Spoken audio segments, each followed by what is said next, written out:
দীর্ঘ ৮ বছর পর শহীদ রাষ্ট্রপতি জিয়াউর রহমানের কবর জিয়ারত বিএনপি চেয়ারপারসন বেগম খালেদা জিয়ার রুহের মাগফিরাত কামনা করে দোয়া ও মোনাজাত। কোনো সিদ্ধান্ত ছাড়াই জুলাই সনদ বাস্তবায়নে ঐকমত্য কমিশনের বৈঠক শেষ। দু একদিনের মধ্যে সরকারের কাছে প্রস্তাবনা দেবে কমিশন। ১৭ অক্টোবরের মধ্যে স্বাক্ষর। গুমের ২ মামলায় শেখ হাসিনা ও বিভিন্ন বাহিনীর কর্মকর্তা সহ ৩০ জনের বিরুদ্ধে গ্রেফতারি পরোয়ানা। চাকরি থাকছে না অভিযুক্ত সেনা কর্মকর্তাদের, দ্রুত বিচার দাবি। বিগত সরকারের আমলেই শুরু ভিসা জটিলতা নিরসনের ব্যবস্থা নিতে পররাষ্ট্রকে নির্দেশ প্রধান উপদেষ্টার। ইতালি সফরে উচ্চ পর্যায়ের বৈঠকে যোগ দেবেন ডক্টর ইউনূস। এবং সড়ক দুর্ঘটনায় চুরমার মাইক্রোবাস। ওমানে বাস মাইক্রোবাস সংঘর্ষে প্রাণ গেল ৮ বাংলাদেশের। সবার গ্রামের বাড়ি চট্টগ্রামে, পরিবারে আহাজারি।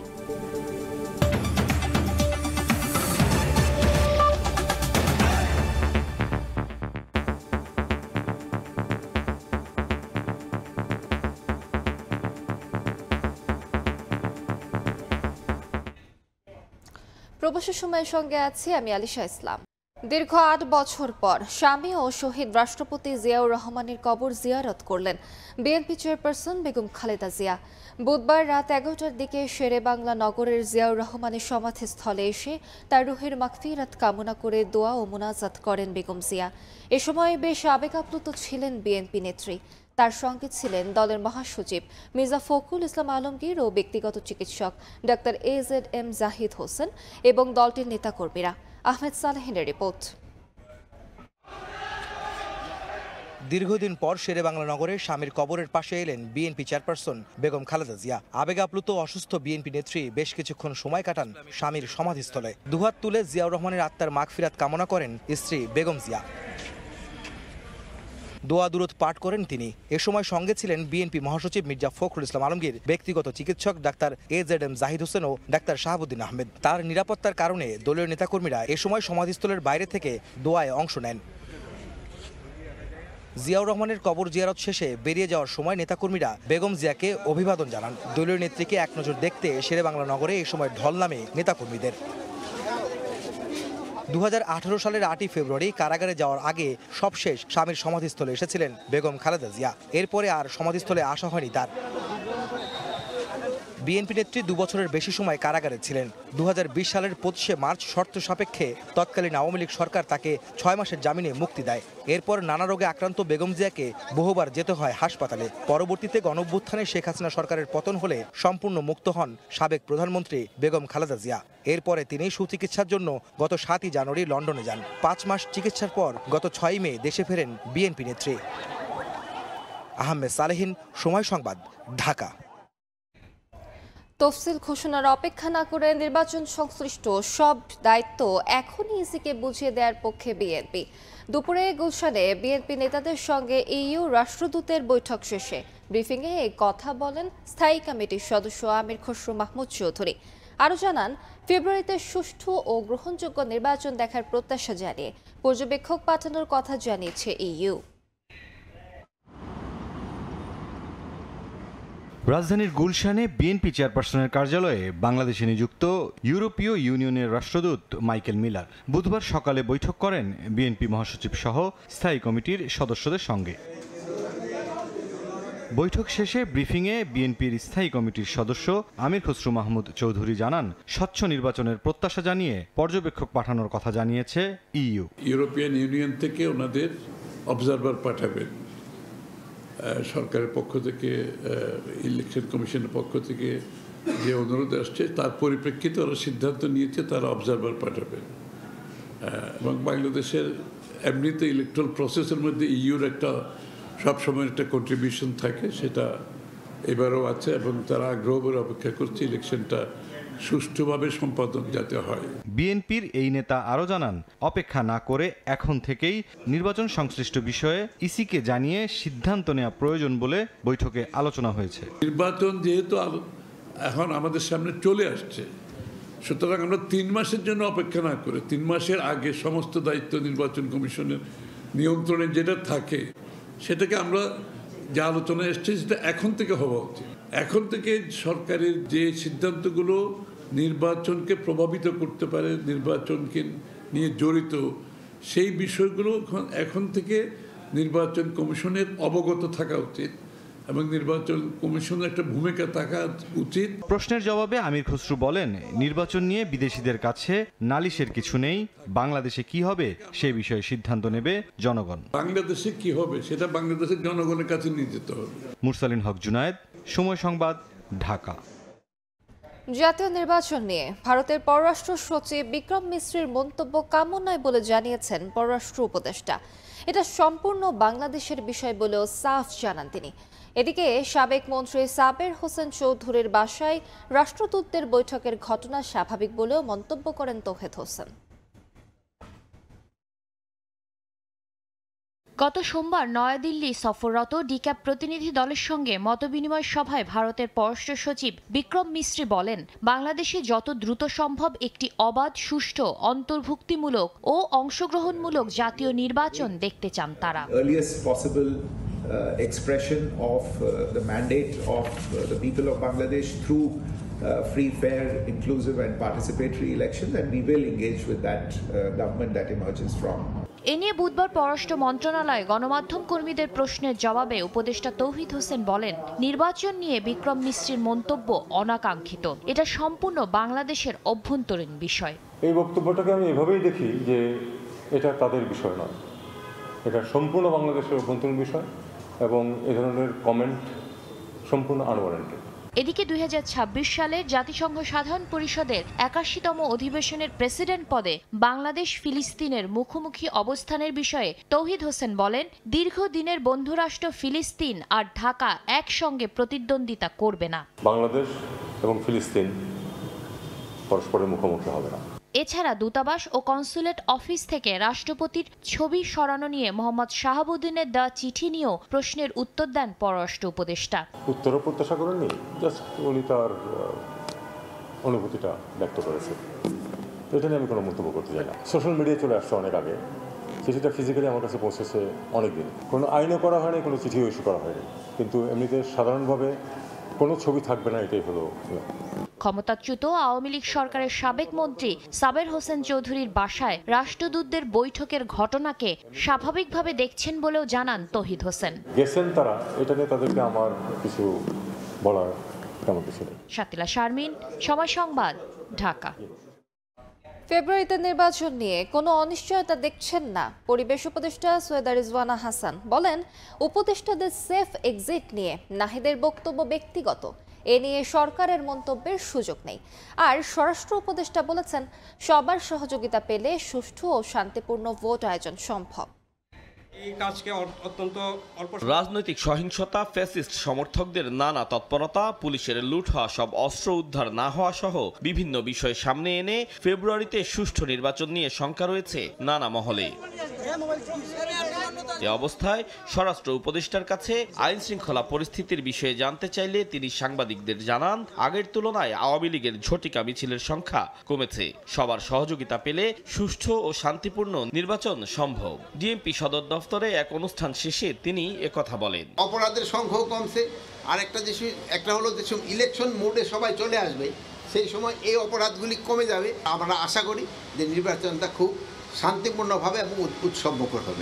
একই বিষয়ে সচিবালয়ে কথা বলেন পরিবেশ, বন ও জলবায়ু পরিবর্তন উপদেষ্টা সৈয়দা রিজওয়ানা হাসান। দেশের পরিস্থিতি স্থিতিশীল উল্লেখ করে তিনি জানান, ফেব্রুয়ারিতে নির্বাচন নিয়ে কোনো অনিশ্চয়তা নেই। পরিস্থিতি একদমই স্থিতিশীল আছে। ফেব্রুয়ারিতে ইলেকশন হবে, এইখানে আর কোনো প্রশ্নবোধক চিহ্ন তোলার আর কোনো সুযোগ বা অবকাশ আছে বলে আমরা মনে করছি না। কথা বলেন নাহিদ ইসলামের সেফ এক্সিট মন্তব্য নিয়েও। এটা উনি অভিমান থেকে বলেছেন নাকি এটা উনি কোনো একটা ব্যাপারে গ্রিভেন্স আছে, এই বিষয়গুলো পরিষ্কার উনাকে করতে হবে। বক্তব্যটা স্পেসিফিক হলে হয়তো সরকারের পক্ষ থেকে কোনো কথা বলা হতো। আমি একদম কোনো এক্সিট খুঁজছি না। জুলাই হত্যাযজ্ঞের সুষ্ঠু বিচার নিশ্চিতের আশা প্রকাশ করেন পরিবেশ উপদেষ্টা। মন্ত্রণালয়গুলো আমরা কখন চালাবো। আতাউর কাউসার, সময় সংবাদ, ঢাকা। ভিসা জটিলতা নিরসনে ব্যবস্থা নিতে পররাষ্ট্র মন্ত্রণালয়কে নির্দেশ দিয়েছেন প্রধান উপদেষ্টা ডক্টর মোহাম্মদ ইউনূস। তেজগাঁওয়ে প্রধান উপদেষ্টার কার্যালয়ে সভা শেষে ফরেন সার্ভিস একাডেমিতে এই কথা জানান প্রেস সচিব শফিকুল আলম। এদিকে মিথ্যা তথ্য সহ নিজেদের ঘাটতির কারণেই বিভিন্ন দেশের ভিসা বাতিল হচ্ছে বলে জানিয়েছেন পররাষ্ট্র উপদেষ্টা। বুধবার রাজধানীর তেজগাঁওস্থ প্রধান উপদেষ্টার কার্যালয়ে স্বল্পোন্নত দেশ হতে উত্তরণের প্রস্তুতি বিষয়ক উচ্চ পর্যায়ের আলোচনা সভায় যোগ দেন উপদেষ্টা পরিষদের সদস্য ও বিভিন্ন খাতের কর্তা ব্যক্তিরা। এ সময় প্রধান উপদেষ্টা দেশের সার্বিক পরিস্থিতি থেকে উত্তরণের জন্য পরিকল্পনা নিয়ে আলোচনা করেন। পরে ফরেন সার্ভিস একাডেমিতে এ বিষয়ে সংবাদ সম্মেলন করেন প্রধান উপদেষ্টার প্রেস সচিব। জানান, আগামী 12 অক্টোবর ইতালি সফরে যাবেন প্রধান উপদেষ্টা ডক্টর মোহাম্মদ ইউনূস। দেশটির রাজধানী রোমে বিশ্ব খাদ্য কর্মসূচির বৈঠকে যোগ দেবেন প্রধান উপদেষ্টা। পাশাপাশি বৈঠক করবেন উচ্চ পর্যায়ের অনেকের সঙ্গেও। ওয়ার্ল্ড ফুড ফোরামের একটা গ্লোবাল মিটিং আছে, এখানে উনি ইনভাইটেড। এই মিটিং এর সাইড লাইনে অনেক হাই প্রোফাইল ব্যক্তির সাথে ওনার মিটিং হবে। দাসত্ব থেকে মুক্তি পেতে স্বনির্ভর হওয়ার উপর গুরুত্ব দিয়ে প্রধান উপদেষ্টা দেশের ভিসা জটিলতা নিরসনে পররাষ্ট্র মন্ত্রণালয়কে নির্দেশনা দিয়েছেন বলেও জানান প্রেস সচিব শফিকুল আলম। আমরা যেন নিজেদের পায়ে নিজেরা দাঁড়াতে পারি, আমাদের জন্য কোনো ধরনের কোনো দাসত্ব না নিতে হয়। বাংলাদেশিদেরকে নিউ দিল্লিতে যে তার ভিসার জন্য অ্যাপ্লাই করতে হয়, তো সেই বিষয়টা বারবার এসছে যে কিভাবে আমরা ভিসা জটিলতা থেকে উত্তরণ করতে পারি। এদিকে পররাষ্ট্র উপদেষ্টা বলেন, মিথ্যা তথ্য সহ নিজেদের ঘাটতির কারণে বিভিন্ন দেশের ভিসা রিজেক্ট হচ্ছে। এ নিয়ে দেশগুলোর সঙ্গে আলোচনা চলছে। আমাদের দেশের লোকদেরকে যে ভিসা বিভিন্নখানে বন্ধ করছে, এটার জন্য তাদেরকে আমি যতটা দায়ী করতে পারি, আমি মনে করি যে আমরা নিজেরা তার থেকে বেশি দায়ী।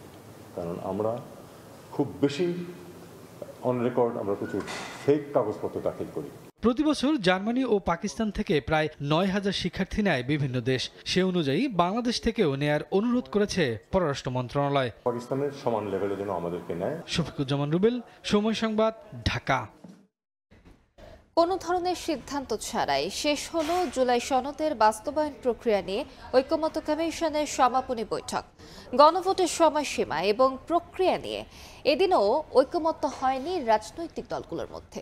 কমিশনের সহ সভাপতি অধ্যাপক আলী রিয়াদ জানান, রাজনৈতিক দল এবং বিশেষজ্ঞদের মতামত সমন্বয় করে 2-1 দিনের মধ্যে সরকারের কাছে প্রস্তাবনা দেবে কমিশন। 15 বা 17 তারিখের মধ্যে হবে জুলাই সনদে স্বাক্ষর অনুষ্ঠান। শেষ দিনের বৈঠকে তফসিলের আগে গণভোটের দাবি জানায় জামায়াত। আর বিএনপি মনে করে নির্বাচনের আগে গণভোট নির্বাচনকে পিছিয়ে দেওয়ার প্রয়াস।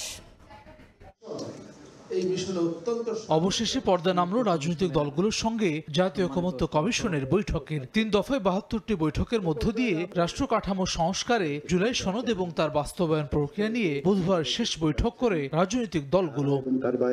জুলাই সনদ বাস্তবায়নের প্রক্রিয়া নিয়ে অচল অবস্থার মধ্যে বুধবার দুপুর 3টায় রাজধানী ফরেন সার্ভিস একাডেমিতে শুরু হয় রাজনৈতিক দলগুলোর সঙ্গে জাতীয় ঐকমত্য কমিশনের বৈঠক। দীর্ঘ 8 ঘন্টা বৈঠকে গণভোটের সময়সীমা এবং প্রক্রিয়া নিয়ে অনৈক্যের মধ্যে শেষ হয় বৈঠকটি। এদিন নির্বাচনের আগে গণভোটের পক্ষে অবস্থান নেয় জামায়াত, এনসিপি, ইসলামী আন্দোলন সহ কয়েকটি দল। আর নির্বাচনের দিন গণভোটের পক্ষে মত দেয় বিএনপি সহ অধিকাংশ দল। অন্যদিকে গণভোটে নোট অফ ডিসেন্ট থাকা বিষয় অন্তর্ভুক্ত থাকা না থাকা নিয়েও তৈরি হয় মতভিন্নতা। রাজনৈতিক দলগুলো ঐকমত্যে পৌঁছাতে না পারলে ঐকমত্য কমিশনের নেওয়া সিদ্ধান্ত মেনে নেওয়ার কথা জানায় ইসলামী আন্দোলন। আর সংবিধানের মূলনীতি পরিবর্তন করলে জুলাই সনদে স্বাক্ষর করবে না বলে জানায় কমিউনিস্ট পার্টি।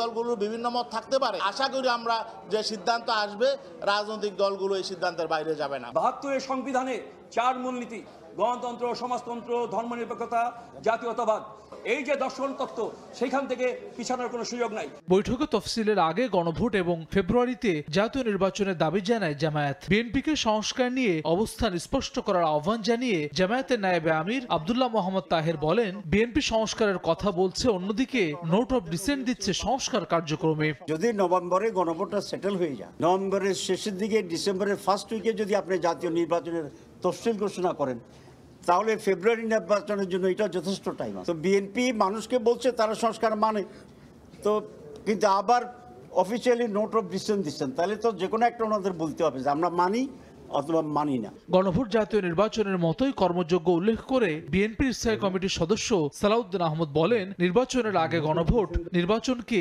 পিছিয়ে দেওয়ার প্রয়াস। গণভোটটা আগে হলো যে ফলাফল, একই দিনে হলো সে একই ফলাফল। আমরা যদি একটা বিশাল নির্বাচনী আয়োজনের মধ্যে যেটা আছে সেরকম আরেকটি আয়োজন যদি তার আগে করি, এটা নির্বাচনকে বিলম্বিত করার মতো একটা প্রয়াস হবে বলে আমরা মনে করি। কমিশনের সহ সভাপতি অধ্যাপক আলী রিয়াজ জানান, রাজনৈতিক দল এবং বিশেষজ্ঞদের মতামত সমন্বয় করে 2-1 দিনের মধ্যেই সরকারের কাছে চূড়ান্ত সনদ জমা দেবে কমিশন। 15 বা 17 তারিখের মধ্যে হবে স্বাক্ষর অনুষ্ঠান। বিশেষজ্ঞদের মতামত, গত 5 দিন ধরে আপনাদের যে মতামত, বিশেষত আজকের যে মতামত, সেগুলোকে সমন্বিত করে আমরা আগামী 2-1 দিনের মধ্যে আলোচনা করে সরকারকে পরামর্শ দেব এবং এই প্রক্রিয়ার সঙ্গে যারা অংশগ্রহণ করেছেন সমস্ত রাজনৈতিক দল এবং জোটগুলোকে এ বিষয়ে আমরা অবহিত করব। ঐকমত্য কমিশনের 3য় দফায় বাড়ানো মেয়াদ শেষ হচ্ছে 15 অক্টোবর। নতুন করে মেয়াদ বৃদ্ধি হবে না বলে জানান কমিশন সহ সভাপতি। হাসান ওয়ালি, সময় সংবাদ, ঢাকা। গুমের 2 মামলায় বিচারের মুখোমুখি শেখ হাসিনা, আসাদুজ্জামান খান কামাল, তারিক আহমেদ সিদ্দিক, বিভিন্ন বাহিনীর বর্তমান ও সাবেক কর্মকর্তা সহ 30 জন। তাদের বিরুদ্ধে গ্রেফতারি পরোয়ানা জারি করেছেন আন্তর্জাতিক অপরাধ ট্রাইব্যুনাল। পরোয়ানা পাঠানো হবে বাহিনী প্রধানদের কাছেও। চিফ প্রসিকিউটর জানান, এর মধ্য দিয়ে চাকরি থাকছে না অভিযুক্ত সেনা, বিজিপি ও পুলিশ কর্মকর্তাদের। আন্তর্জাতিক অপরাধ ট্রাইব্যুনালের প্রসিকিউশন বলছে, যাকে হুমকি মনে করতেন তাকেই গুম করতেন শেখ হাসিনা। র্যাবের টিএফআই ও ডিজিএফআইয়ের অধীন জয়েন্ট ইন্টারোগেশন সেলে এনে বৈদ্যুতিক শক, উল্টো করে ঝুলিয়ে রেখে মারধর, ঘূর্ণায়নমান চেয়ারে বসিয়ে রাখা সহ বিভিন্ন কায়দায় চলত নির্মম নির্যাতন। বুধবার গুমের 2 মামলায় অভিযোগ আমলে নিয়ে শেখ হাসিনা, আসাদুজ্জামান খান কামাল, তারিক আহমেদ সিদ্দিকী সহ 30 জনের বিরুদ্ধে গ্রেফতারি পরোয়ানা জারি করেছেন বিশেষ ট্রাইব্যুনাল। আসামিদের মধ্যে অন্তত 12 জন সেনাবাহিনী সহ বিভিন্ন বাহিনীতে কর্মরত। ডিজিএফআইয়ের সাবেক কর্মকর্তাও রয়েছেন কয়েকজন। এখানে আসামি করেছে সাবেক প্রধানমন্ত্রীকে, সাবেক আইজিপিকে, স্বরাষ্ট্রমন্ত্রীকে, ক্যাবিনেটের সদস্যদেরকে, তেমনি বিভিন্ন বাহিনীতে যারা দায়িত্ব পালন করতে গিয়ে রাষ্ট্র, সংবিধান এবং আইনের বিরুদ্ধে অবস্থান গ্রহণ করেছিলেন। তাদের অপরাধের দায় রাষ্ট্র, সমাজ, প্রতিষ্ঠান, তাদের অর্গানাইজেশন বহন করবে না। চিফ প্রসিকিউটর জানান, ট্রাইব্যুনালের গ্রেফতারি পরোয়ানা পাঠানো হবে বিভিন্ন বাহিনীর প্রধানের কাছেও। এই মুহূর্ত থেকে যারা সার্ভিসে আছেন তারা আর সার্ভিসে আছেন বলে গণ্য হবেন না। তাজুল ইসলাম বলেন, কোনো বাহিনী নয়, বিচার হচ্ছে শুধু অপরাধে জড়িতদের। এই ব্যক্তিরা আইনের অনুসরণ না করে নিজেরা আইনকে হাতে তুলে নিয়েছিলেন এবং বাংলাদেশটাকে একটা বদ্ধ ভূমিতে পরিণত করেছিলেন। গুমের মামলার বিচার প্রক্রিয়া শুরুর খবরে এদিন ট্রাইব্যুনালে আসেন ভুক্তভোগীদের অনেকে। পরোয়ানাভুক্ত আসামিদের গ্রেফতারের দাবি জানান তারা। গুম নামক যে একটা মানবতা বিরোধী অপরাধ, তা চিরতরে বিলুপ্ত হোক। আমাদের সাথে যে জুলুম করা হয়েছে, আর কোনোদিন কোনো নাগরিককে যেন এই জুলুমের শিকার করতে না হয়। আয়না ঘরে রেখে এদের বিচার করা হোক। আয়না ঘরটা কত কষ্টের, ওইখানে রেখে এদের বিচার করা হোক। যারা পালিয়ে গেছে তাদের জন্য আমাদের একটা বার্তা আছে, দুনিয়া অত বড় না, আপনারা যেখানেই লুকিয়ে আছেন আপনাদেরকে খুঁজে বের করা হবে। এদিন জুলাই আন্দোলনে রামপুরায় 28 জনকে হত্যা মামলায় সাবেক বিজিবি সদস্য লেফটেন্যান্ট কর্নেল রেদওয়ানুল ইসলাম সহ 4 জনের বিরুদ্ধে অভিযোগ আমলে নিয়ে গ্রেফতারি পরোয়ানা জারি করেন ট্রাইব্যুনাল। আফজাল হোসেন, সময় সংবাদ, ঢাকা। নাজুক মহাসড়ক দেখতে গিয়ে 3 ঘন্টা যানজটে আটকে ছিলেন সড়ক উপদেষ্টা। বাধ্য হয়ে মোটরসাইকেলে গেলেন ব্রাহ্মণবাড়িয়ার আশুগঞ্জে। যানজটের জন্য দুষলেন ট্রাফিক বিভাগকে। ঢাকা সিলেট মহাসড়কের অসমাপ্ত কাজ দ্রুত শেষ করার আশ্বাস দেন উপদেষ্টা। কোনো গাড়িবহর কিংবা ঘটা করে কোনো আয়োজন নয়। ঢাকা সিলেট মহাসড়ক পরিদর্শনে গিয়ে টানা 3 ঘন্টা যানজটে আটকে ছিলেন সড়ক পরিবহন ও সেতু মন্ত্রণালয়ের উপদেষ্টা মোহাম্মদ ফাউজুল কবির খান। অনেকটা বাধ্য হয়ে মোটরসাইকেলে করে ব্রাহ্মণবাড়িয়ার বিশ্ব রোডে পৌঁছাতে হয় তাকে। বুধবার সকালে ঢাকা থেকে মহানগর প্রবাদী এক্সপ্রেস ট্রেনে করে ভৈরবে পৌঁছান উপদেষ্টা। সেখান থেকে সড়ক পথে আশুগঞ্জে যান। পরে গাড়ি বহর নিয়ে সরাইল বিশ্ব রোডের উদ্দেশ্যে যাত্রা করেন, কিন্তু সোহাগপুর, সোনারামপুর, সরাইলের বেড়তলা এলাকায় তীব্র যানজটের কবলে পড়েন। মহাসড়ক পরিদর্শন শেষে তিনি জানান, সড়ক ও সেতু মন্ত্রণালয়ের ঊর্ধ্বতন 12 কর্মকর্তাকে ঢাকা অফিসে না বসে ব্রাহ্মণবাড়িয়া বিশ্ব রোডের অস্থায়ী কার্যালয়ে দায়িত্ব পালনের নির্দেশনা দেওয়া হয়েছে। এখানে ট্রাফিক ম্যানেজমেন্ট খুবই বাজে, মানে যেখানে যা করা দরকার, হাইওয়ে পুলিশের যে দায়িত্ব পালন করা দরকার সেই দায়িত্ব পালন হচ্ছে না, এবং এটা একটা সায়েন্টিফিক মেথডে করতে হবে। দীর্ঘমেয়াদী সেটা হচ্ছে যে এখানে একটা ফ্লাইওভার করতে হবে। তো আমরা এই ফ্লাইওভারের জন্য ডিজাইন করার জন্য, এটার জন্য অর্থ সংস্থানের জন্য, এটার জন্য প্রকল্প প্রস্তুত করার জন্য আমরা করতেছি। 2020 সালে 3টি প্যাকেজে ঢাকা সিলেট মহাসড়কের আশুগঞ্জ নৌবন্দর থেকে আখাউড়া স্থলবন্দর পর্যন্ত কাজ শুরু হলেও নানা প্রতিবন্ধকতায় কয়েক দফা পিছিয়ে যায়। উজ্জ্বল চক্রবর্তী, সময় সংবাদ, ব্রাহ্মণবাড়িয়া। তথ্য ও সম্প্রচার উপদেষ্টা মাহফুজ আলম বলেছেন, আওয়ামী লীগ আমলে রাজনৈতিক বিবেচনায় অনুমোদন দেয়া হলেও কোনো টিভি চ্যানেল বন্ধ করতে চায় না অন্তর্বর্তী সরকার। সে কারণেই ফ্যাসিবাদ বিরোধী ব্যক্তিদের নতুন চ্যানেলের অনুমোদন দেওয়া হয়েছে। বুধবার বিকেলে সচিবালয়ে বেসরকারি টেলিভিশন চ্যানেল মালিকদের সংগঠন association of television channel owners অ্যাটকো প্রতিনিধিদের সঙ্গে বৈঠকে এই কথা বলেন তথ্য উপদেষ্টা। নির্বাচন সামনে রেখে সাংবাদিকদের সুরক্ষা গুরুত্বপূর্ণ উল্লেখ করে তিনি বলেন, সাংবাদিক সুরক্ষা আইন প্রধান অগ্রাধিকার। নির্বাচনের আগে এ সংক্রান্ত অধ্যাদেশ জারি করতে চায় সরকার। এছাড়া ওটিটি প্ল্যাটফর্ম ও অনলাইনের কন্টেন্ট কিভাবে নীতিমালার আওতায় আনা যায় তা বিবেচনা করা হচ্ছে বলেও জানান তথ্য উপদেষ্টা।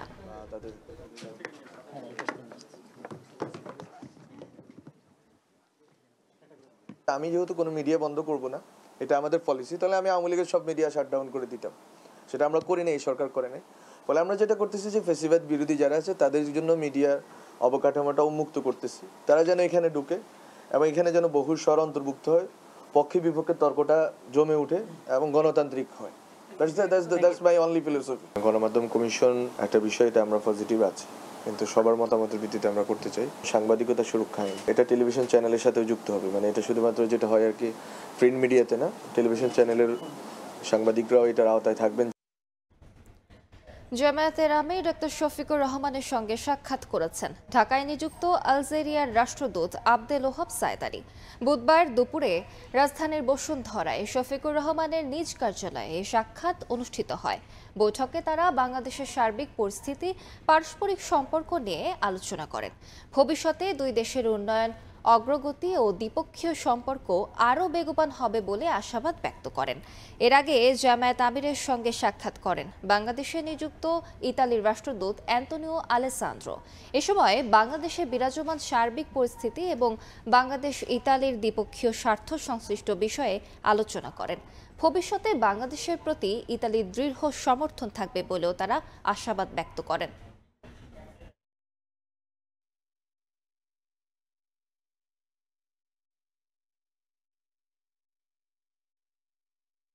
জাতিসংঘের রোহিঙ্গা সম্মেলনের মধ্য দিয়ে সংকটের প্রতি বিশ্ব সম্প্রদায়ের মনোযোগ ফিরে এসেছে বলে মনে করেছে সরকার। একই সঙ্গে দীর্ঘদিনের অচলাবস্থা কাটতে শুরু করবে বলেও আশা করা হচ্ছে। অনুদানের $96 মিলিয়ন রোহিঙ্গাদের ৩-৪ মাসের প্রয়োজন মেটানো যাবে। বিশ্লেষকরা মনে করেন ধীরে ধীরে আসবে চাহিদার বাকি অর্থ। আব্দুল্লাহ শাফির প্রতিবেদন।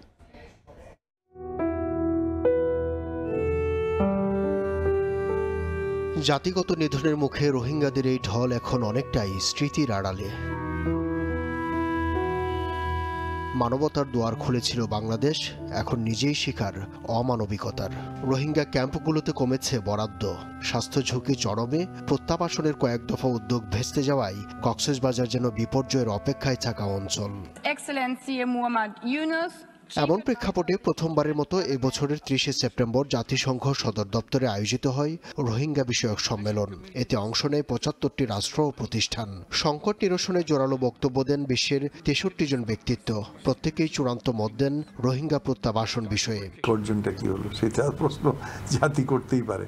65 জন বক্তৃতা দিল, হ্যাঁ, নানান দেশ থেকে আসলো, পাইলেন আপনি 2 দেশ মিলে 96 মিলিয়ন, যেটা বলা হলো যে 1 বছরের যা রিকোয়ারমেন্ট তার 30%, তো বাকি 70% কে দিবে? সরকার বলছে সম্মেলনে সরাসরি রোহিঙ্গাদের কণ্ঠ শুনেছে বিশ্ববাসী। পাওয়া গেছে যুক্তরাষ্ট্রের $96 মিলিয়ন আশ্বাস। মিয়ানমার সেনাবাহিনী ও আরাকান আর্মির উপর চাপ প্রয়োগের সুপারিশের বাস্তবায়ন প্রত্যাবাসন জটিলতা কমাতে পারে। রোহিঙ্গা সংকট সমাধানে 7 দফা প্রস্তাব দিয়েছেন প্রধান উপদেষ্টা। সম্মেলনটা একটা ওয়াটারশেড মোমেন্ট এই ক্রাইসিসের জন্য। প্রফেসর ইউনূস এটা নিয়ে বক্তব্য দেওয়ার কারণে সারা পৃথিবীতে আপনি দেখেন এই পুরো ক্রাইসিসটা নিয়ে নতুন কথাবার্তা শুরু হয়েছে, এটা একটা ফরগটেন ক্রাইসিস ছিল, যার ফলে এখন $96 মিলিয়ন একটা সাহায্যের প্রত্যাশা পাওয়া গেছে। $96 মিলিয়ন ইজ অ্যাবাউট 1200 কোটি টাকার মতো। তাতে দিয়ে রোহিঙ্গাদের আমরা বলবো যে কয়েক মাস ভালো মতো চলবে। সাবেক এই কূটনীতিক মনে করেন, আড়ালে থাকা রোহিঙ্গাদের নিদারুণ বাস্তবতার কথা আবারও সবাইকে মনে করিয়ে দেয় এই সম্মেলনের সফলতা। একটা যদি বলেন সেটা হচ্ছে দৃষ্টি আকর্ষণ, এইটুকুই আমার কাছে মনে হচ্ছে মূল অর্জন। বাকিগুলো আমরা প্রস্তাব করেছি, অনুরোধ করেছি, এখন অন্যদের হাতে আছে তারা এটাকে কিভাবে সমাধান করবে বা কিভাবে তারা রেসপন্ড করবে সেটা নির্ভর করে। এটা কিছুই হয়নি ফ্র্যাঙ্কলি স্পিকিং। দেখেন আপনি আন্তর্জাতিক টেলিভিশনগুলো দেখেন, রেডিওগুলো দেখেন, বিবিসি দেখেন, ওয়ার্ল্ড দেখেন, কোথাও কোনো খবর নেই। এখন পৃথিবী আছে ট্রাম্প নিয়ে, গাজা নিয়ে, ইউক্রেন নিয়ে। চীন, মিয়ানমার কিংবা ভারত কেউই অংশ নেয়নি রোহিঙ্গা বিষয়ক সম্মেলনে। তাই সামনের ঈদের আগে প্রত্যাবাসনের যে স্বপ্ন দেখিয়েছিলেন ডক্টর ইউনূস, তার বাস্তবায়ন কতটা সম্ভব সেই বিষয়ে অস্পষ্টতা রয়েছে বলেই মত বিশ্লেষকদের। আব্দুল্লাহ শাফি, সময় সংবাদ, ঢাকা। স্পেশাল আইটি বিভাগ ছাড়াই চলছে বাংলাদেশ সিভিল এভিয়েশন। সাইবার সিকিউরিটির জন্য নেই কোনো এক্সপার্ট টিম। ঝুঁকি সামাল দিতে আপাতত ম্যানুয়ালি তথ্য সংরক্ষণ করছে কর্তৃপক্ষ। এমন প্রেক্ষাপটে সাইবার সিকিউরিটি সেল করার উদ্যোগ নিয়েছে সিভিল এভিয়েশন কর্তৃপক্ষ। কাজল আব্দুল্লাহ রিপোর্ট।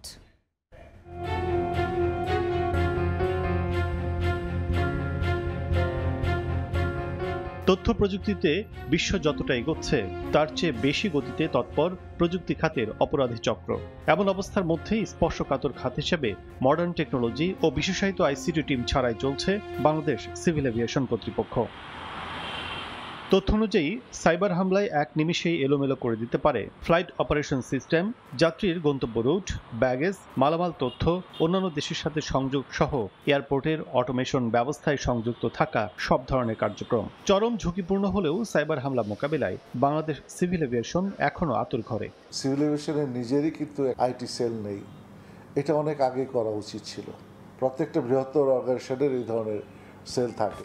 এদিকে বাংলাদেশ সিভিল এভিয়েশন জানিয়েছে প্রথমবারের মতো সাইবার সিকিউরিটি সেল গঠনের উদ্যোগ নিচ্ছে সংস্থাটি। অলরেডি একটা আইটি ডাইরেক্টর হয়েছে, যেখানে একজন ডাইরেক্টরকে আমরা দিতে পেরেছি। আমাদের এখন সাইবার সিকিউরিটি সেল লাগবে, একটা অর্গানোগ্রাম লাগবে, একটা ফ্রেমওয়ার্ক লাগবে, এখানে লোক নিয়োগ দিতে হবে। এইটা আমরা ইনিশিয়েটিভ নিয়েছি, দেখি কতটুকু ইমপ্লিমেন্ট করতে পারি। আন্তর্জাতিক সিভিল এভিয়েশন সংস্থা আইকাও এর সবশেষ অডিট অনুযায়ী সাইবার নিরাপত্তায় বাংলাদেশ সিভিল এভিয়েশন কর্তৃপক্ষের ন্যায় ব্যবস্থা আইকাও অ্যানেক্স 17 ও ডিএফটি ইউকের মানদণ্ড হিসেবে গ্রহণযোগ্য হলেও আধুনিকায়ন প্রয়োজন বলে উল্লেখ করেছে সংস্থাটি। কাজল আব্দুল্লাহ, সময় সংবাদ, ঢাকা।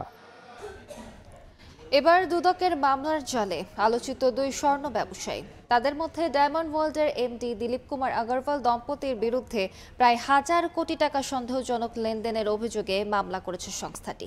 একইভাবে বাজুসের সাবেক সহ সভাপতি এনামুল হক দোলনের বিরুদ্ধেও 150 কোটি টাকার সন্দেহজনক লেনদেনের প্রমাণ পেয়েছে।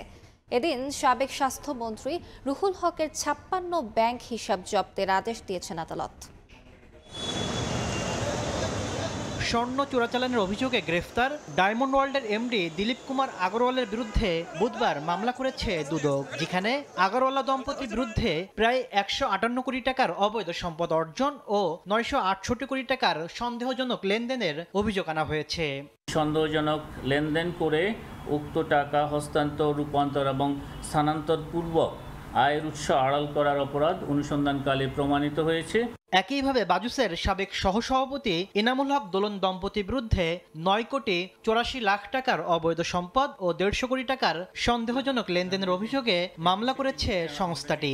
তার বিরুদ্ধে দুর্নীতি দমন কমিশন আইন 2004 এবং মানি লন্ডারিং প্রতিরোধ আইন 2012 এর সংশ্লিষ্ট ধারায় আরও একটি মামলা রুজুর সিদ্ধান্ত গৃহীত হয়েছে। এদিন দুদকের আবেদনে সাবেক স্বাস্থ্যমন্ত্রী আফম ও রুহুল হক পরিবারের 56টি ব্যাংক অ্যাকাউন্টে 15 কোটি 40 লাখ টাকা জব্দের আদেশ দিয়েছেন আদালত। আর 42 কোটি টাকা সরকারি কোষাগারে না দিয়ে আত্মসাতের অভিযোগে এলজিআরডি অডিট অধিদপ্তরের সাবেক মহাপরিচালক শেখ মোহাম্মদ ওমর ফারুকের তথ্য চেয়ে 61টি ব্যাংক ও 3 জেলায় চিঠি দিয়েছে সংস্থাটি।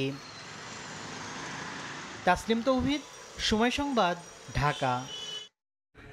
সাগর থেকে মাছ ধরে ফেরার পথে ওমানে বাস মাইক্রোবাস সংঘর্ষে প্রাণ গেল 8 বাংলাদেশের।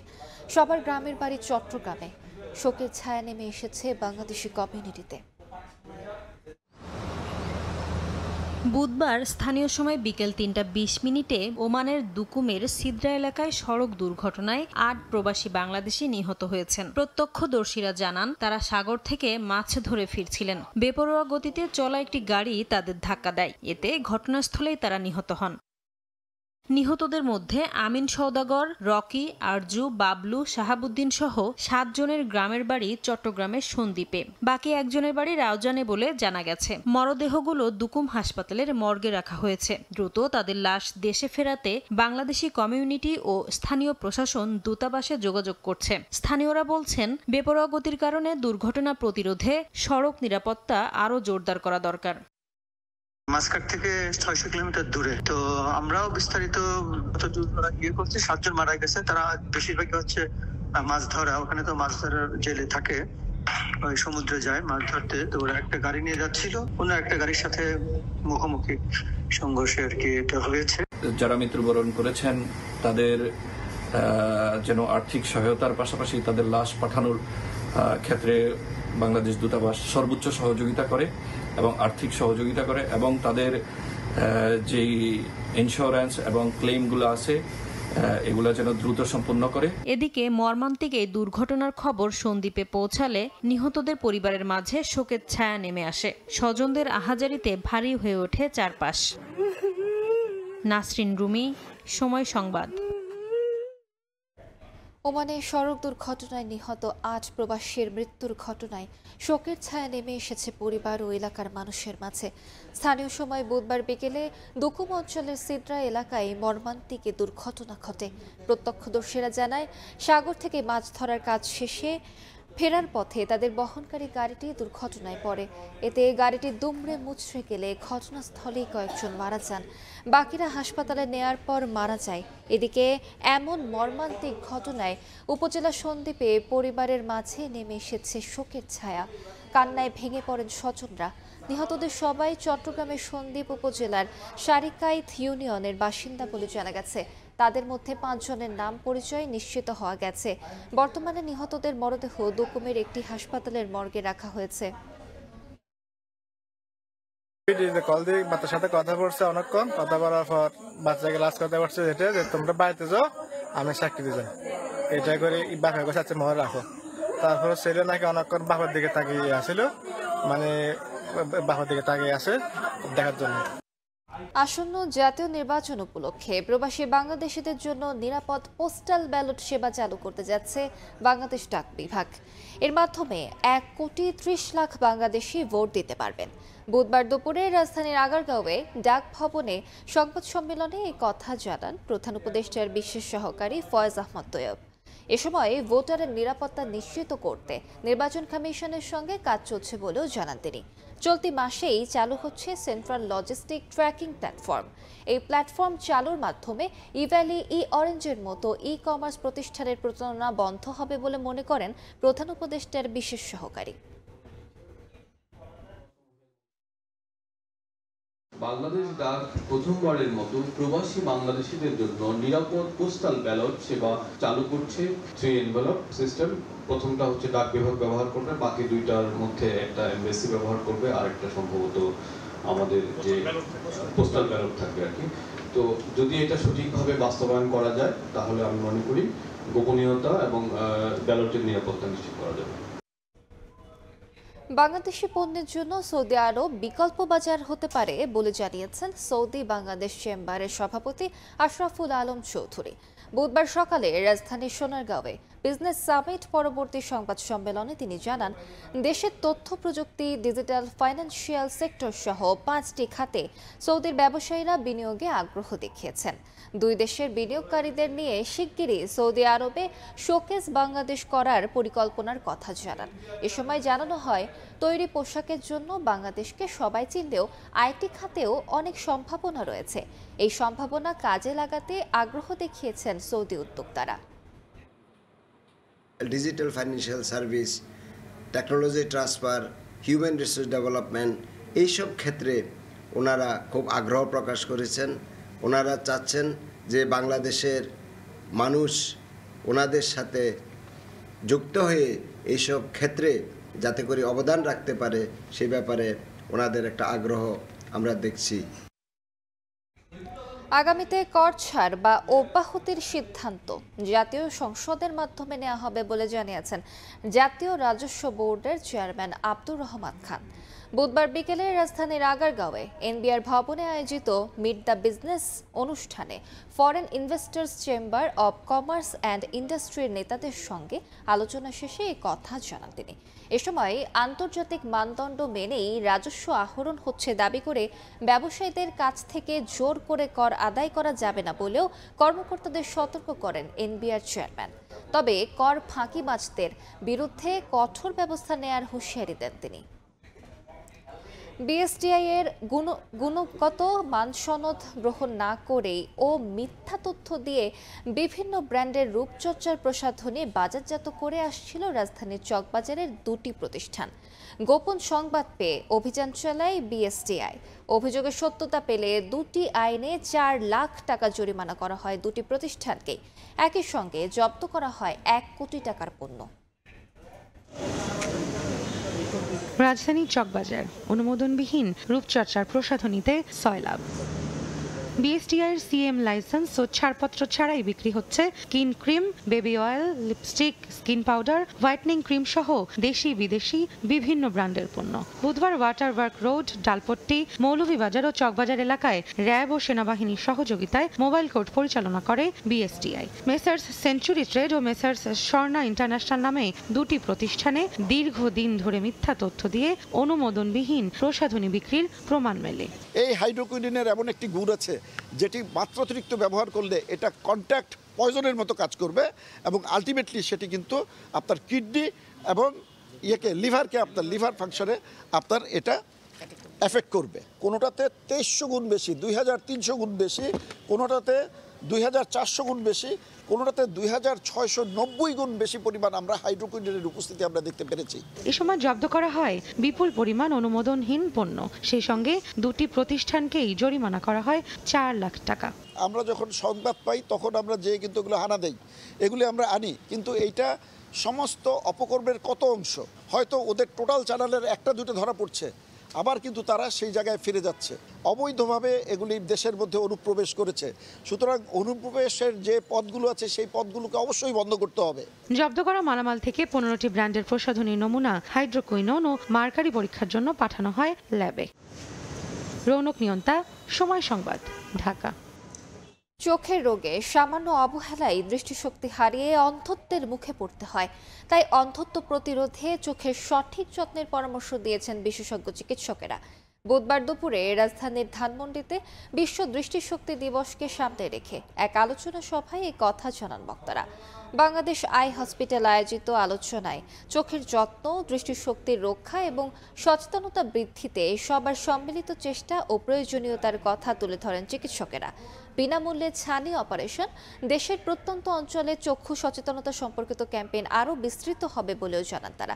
এছাড়াও অসহায় ও অসচ্ছল প্রান্তিক রোগীদের বিনামূল্যে ও স্বল্প মূল্যে চক্ষু সেবা দিতে রাজধানীতে বিশেষায়িত হাসপাতালের কথা উল্লেখ করেন তারা। এবার গাজামুখী ফ্রিডম ফ্লোটিলার 9টি জাহাজ আটকে দিয়েছে ইসরায়েল। এ সময় বাংলাদেশে আলোকচিত্রী শহীদুল আলম সহ শতাধিক অধিকার কর্মীকে আটক করে নিয়ে যায় দখলদার বাহিনী।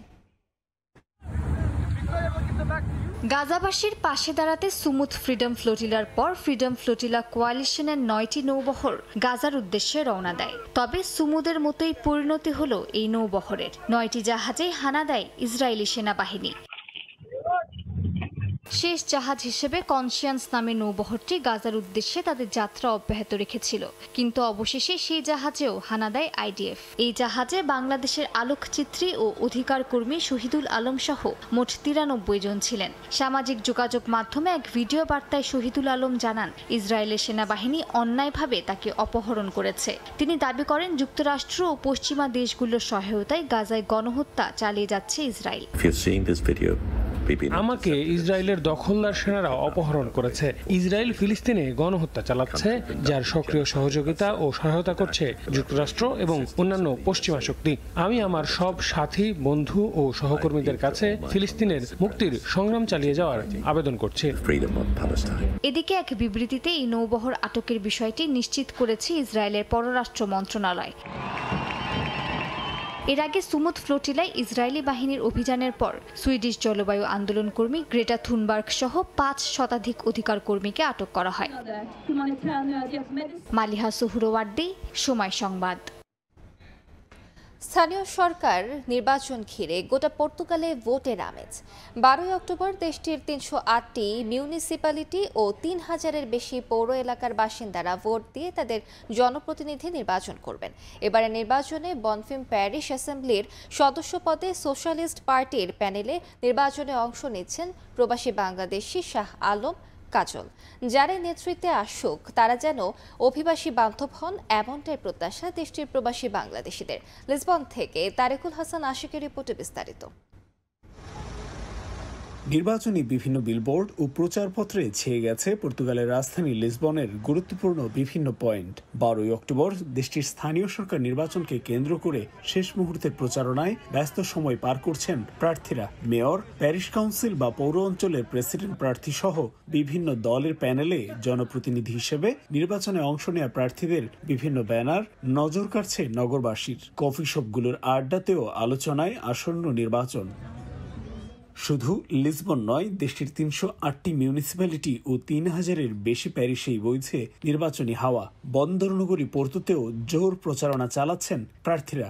দলীয় নেতাকর্মীদের নিয়ে ভোটারদের সাথে কুশল বিনিময়ের পাশাপাশি নির্বাচিত হলে কোন কোন বিষয় নিয়ে কাজ করবেন এমন নানা বিষয় তুলে ধরছেন প্রার্থীরা। চলমান আবাসন সংকটের পাশাপাশি নিরাপত্তা, আয় অনুযায়ী বাড়ি ভাড়া নিশ্চিত করা ও যানজট কমিয়ে আনার মতো নানা প্রতিশ্রুতি দিচ্ছেন তারা। তবে যারাই নেতৃত্বে আসুক, পর্তুগালের অর্থনীতিতে অভিবাসীদের অবদান মনে রেখে তাদের প্রতি আন্তরিক থাকবে, এমনটাই আশা প্রবাসী বাংলাদেশিদের। আমরা ইমিগ্রেন্টের উপরে কোনো চাপ দেখতে না পারি এবং ইমিগ্রেন্টরা এদেশের বোঝা নয়। ইমিগ্রেন্টরা আসলে এই দেশের অর্থনীতির খাত হোক আর এই দেশের প্রত্যেকটা খাতে আমরা অগ্রণী ভূমিকা পালন করছি। মেয়র ইলেকশনে অন্তত সব জায়গায় ইমিগ্রেন্ট বান্ধব মেয়ররা নির্বাচিত হয়ে আমাদের ইমিগ্রেন্টের সব ধরনের সুযোগ সুবিধা সহজ করে দেবে। 2021 সালে অনুষ্ঠিত সবশেষ স্থানীয় সরকার নির্বাচনে সর্বোচ্চ 148 জন মেয়র নির্বাচিত হয়েছিল তৎকালীন ক্ষমতাসীন বামপন্থী দল সোশ্যালিস্ট পার্টি থেকে।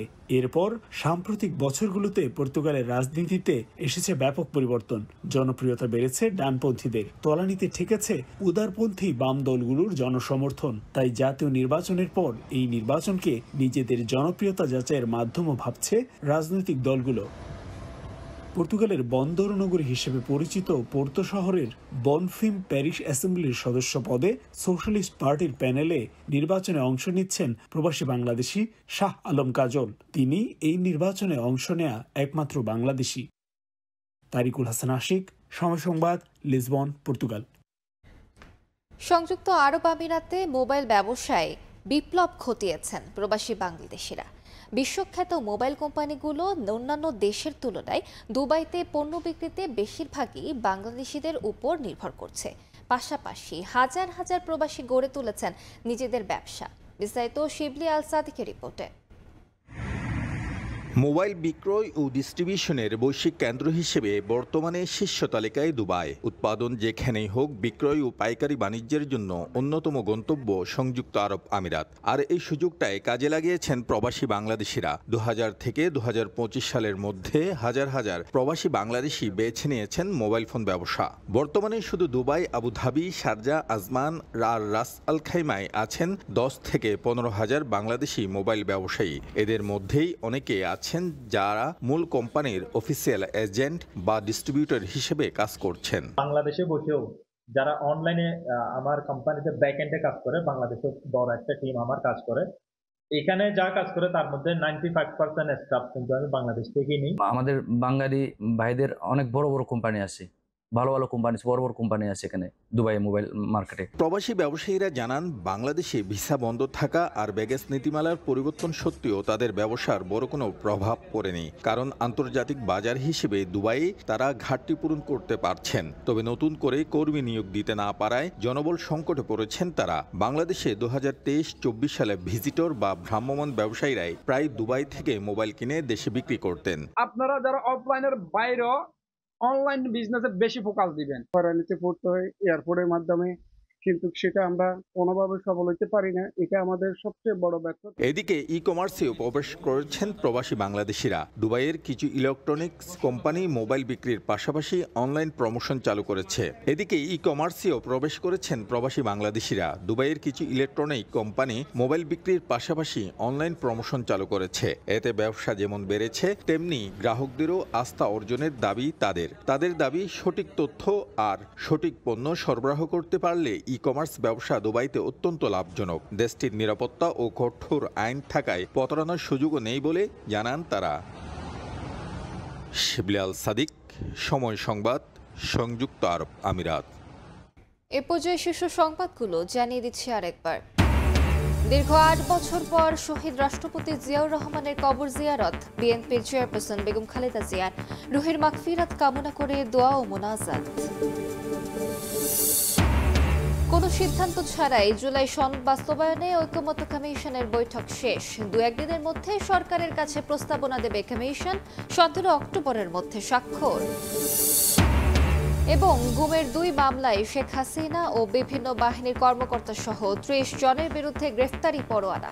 চাকরি থাকছে না অভিযুক্ত সেনা কর্মকর্তাদের, দ্রুত বিচার দাবি।